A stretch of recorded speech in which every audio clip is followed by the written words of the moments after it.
Migawo mochung' weche mag twech e thuolo mar dweche 6 mokalo oseyo thuolo jogo manotwe ne ketho moko matindo tindo ma kwan gi dirom 5,000 kaka yo tieko dhungruok e ute mag twech ma pacho ka.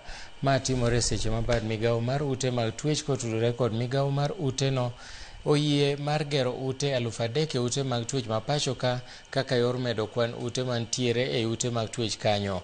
Kaluwore kod jatend migawo mar ute twech Salome Biko, ne gichako chenro mar duoko piny kwan mar jotwech ka migawo no chano mar gonyo jotwech 4,950 manigi keth matindo tindo kokalo kuom chik mar jatend piny.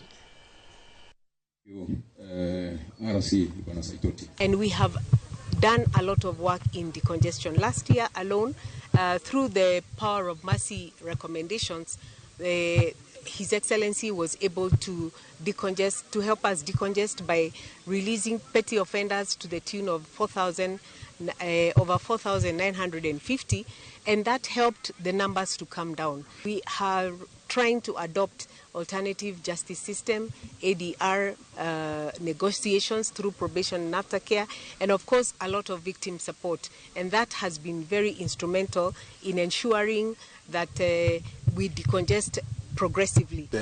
Endeavoring to achieve that percentage cover in the country by growing 15 billion trees by the year 2032.